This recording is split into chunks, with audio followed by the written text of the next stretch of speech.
Today on Sand Custom Guas.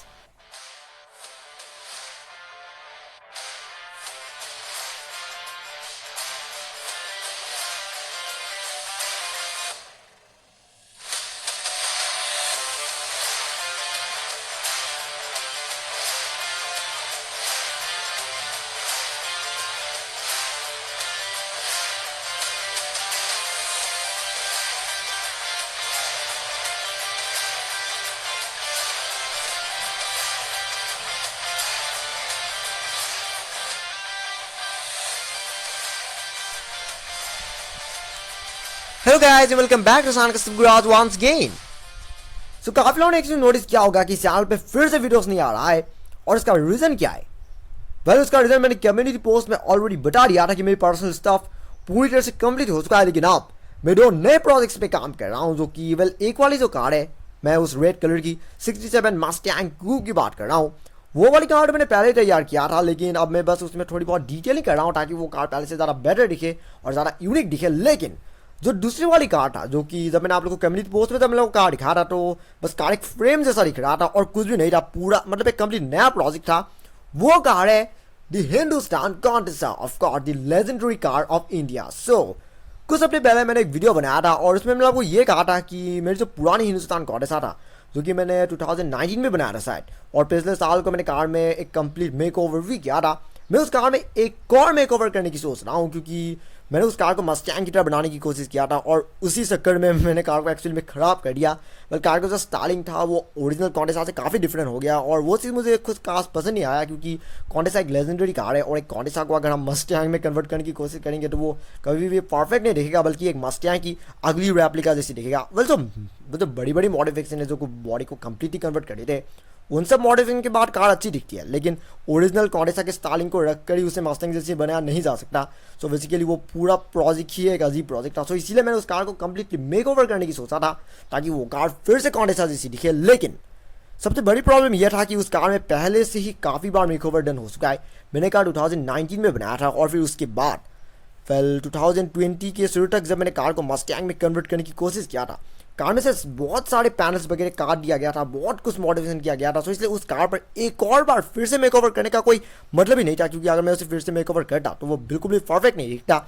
इसलिए मैंने एक और कंप्लीटली नए कार का काम शुरू किया है, एक ब्रांड न्यू कॉन्टेसा, जो कि मैंने बस रिसेंटली काम शुरू किया है और उस कार में अभी काम आधा कंप्लीट हो ही चुका है। तो क्या आप उस कार को देखने तैयार हो? ओके, उस कार बस आने वाला है 1 2 and 3। Ta-da! The brand new Hindustan Contessa project ये देखिए। वेल अभी कार कंप्लीट नहीं हुआ है, लेकिन इस कार का काम मैंने बस कुछ दिन पहले ही शुरू किया था, लेकिन उसके हिसाब से कार में काफ़ी काम ऑलरेडी कंप्लीट हो चुका है। सो आई थिंक मैंने इस कार का काम लगभग 2-3 दिन पहले शुरू किया था, तो अगर इस कार को अच्छे से देखिए तो काफ़ी काम ऑलरेडी कंप्लीट हो ही चुका है, क्योंकि जो कुछ भी फ्रंट एंड का काम था वो कंप्लीटली डन हो चुका है। हुड वगैरह, विंडशील्ड वगैरह ये सब कंप्लीटली इंस्टॉल हो चुका है और इवन बस साइड पैनलिंग और रूफ जैसे चीज़ों की ज़रूरत है, लेकिन उसके सिवाय ये कार ऑलमोस्ट कंप्लीट हो ही चुका है। सो मैंने उस पुरानी कॉन्टेसा में मेक ओवर क्यों नहीं किया? वेल मैं आप लोगों को मेरी पुरानी कॉन्टेसा भी दिखाना चाहूँगा। टड़ा! सो ये रही वो पुरानी कॉन्टेसा जो कि मैंने कंप्लीटली डिसमेंटल कर दिया है।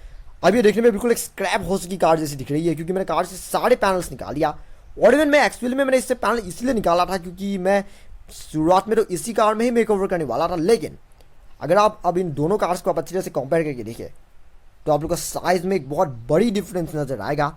इवन ओरिजिनल कॉन्टेसा इतनी पतली नहीं है, ओरिजिनल कॉन्टेसा एक बहुत ही लंबी चौड़ी कार था, तो उसके हिसाब से यही कार के लिए एकदम परफेक्ट साइज़ है। लेकिन ये वाली साइज से तो दोनों ऑलमोस्ट सेम साइज़ की है, लेकिन जो वेट था, जो ब्रेथ था, वो पुरानी वाली कार का बहुत ही ज़्यादा कम हुआ था। और इवन इस कार में इतने सारे टुकड़े, मतलब आप देख सकते हैं बहुत सारे जॉइंट पड़ा है, तो इतने सारे टुकड़ों को अगर हम फिर से इसके ऊपर और टुकड़ा जोड़ेंगे तो ये कार नहीं बल्कि बस एक कबाड़ बन जाएगा। सो इसलिए इस कार में फिर से काम शुरू करने का कोई मतलब ही नहीं था, क्योंकि वैसे भी एक कार्डबोर्ड का पीस जैसा लग रहा है और कुछ भी नहीं है। सो इसलिए इस कार का अब और कोई काम नहीं है और इसलिए मैंने सोचा कि इस कबाड़ में काम करने से अच्छा है कि मैं इस कार में काम शुरू करूँ, जो कि एक कम्प्लीटली ब्रांड न्यू कार है, जो कि एकदम फ्रेश कार्डबोर्ड से बनाया गया है। सो इस कार का काम है, जैसे मैंने कहा कि तकरीबन 2-3 दिन पहले शुरू किया था, लेकिन 2-3 दिन में ही मैंने कार में काफ़ी काम कंप्लीट कर दिया। और अब काफ़ी लोग सोचते होंगे कि इस कार के बाकी के पैनल्स कहाँ हैं, क्या मैंने वो अभी तक तैयार किया है? ऑफ कोर्स मैंने वो तैयार कर दिया है, लेकिन मैंने अभी तक उसे इंस्टॉल नहीं किया है। सो ये रही वो सारी पैनल्स जो कि मेरे नई कॉन्टेस्ट में फिट होने वाले हैं। Of course fenders, door panels जैसे सारी चीज़ें जो कि इस कार में आप फिट होने वाला है, ये देखिए। सो इसी तरह से ही मैं कार के सारे पैनल्स तैयार करता हूँ।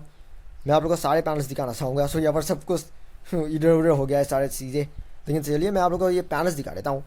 जैसे कि आप लोग देख सकते हैं कि मैं इसी तरह से ही कार के पैनल्स तैयार करता हूँ, बिल्कुल रियल लाइफ स्टाइल में। ऑफ कोर्स इतने अलग अलग करके सारे पैनल्स को तैयार करने में मुझे लगभग 4 घंटे लगा है। ऑफ कोर्स क्योंकि एक एक पीस को ही फिट करने में मुझे लगभग आधे घंटे से भी ज़्यादा लगा है। सो इसीलिए 4 घंटे तो मेरे हिसाब से कभी नहीं हुआ है, क्योंकि आपको देख कि ये सब चीज़ें हर एक एक पैनल्स को बहुत ही ध्यान से वाइनिल रैपिंग किया गया है।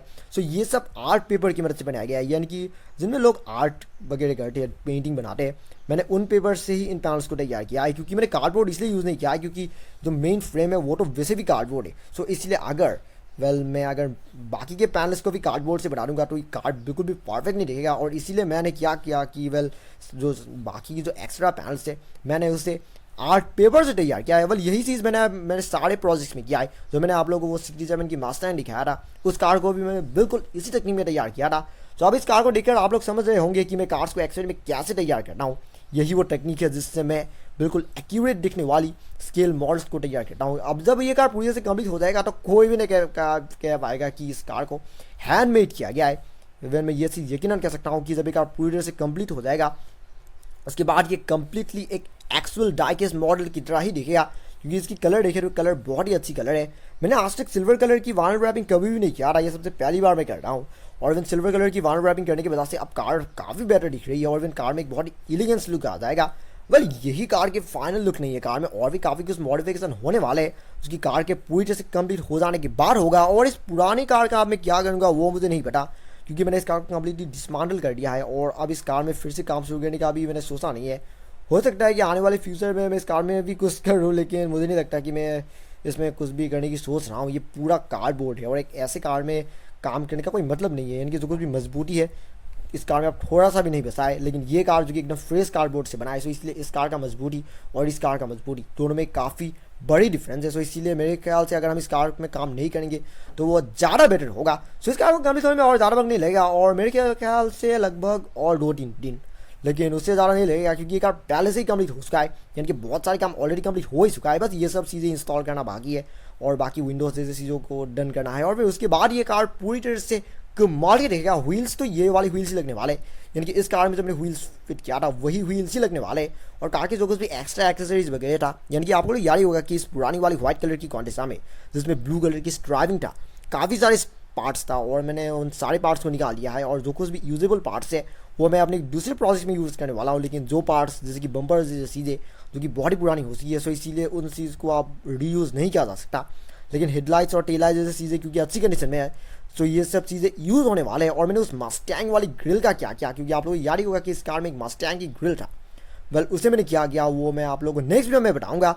तो चलेगा अभी लिए बस इतना ही, फिर मुलाकात होगी मेरी एक और नई वीडियो में जिसमें मैं आप लोगों को ऐसे ही और भी कमाल की एक्साइटिंग प्रोजेक्ट के बारे में बताने की कोशिश करूंगा। लेकिन तब तक अगर आपको ये वीडियो तुम्हें पसंद आया तो don't forget to like, comment, share and subscribe to my channel and also click the bell icon so you get notifications of every new video. And thank you very much for watching my video and have a nice day.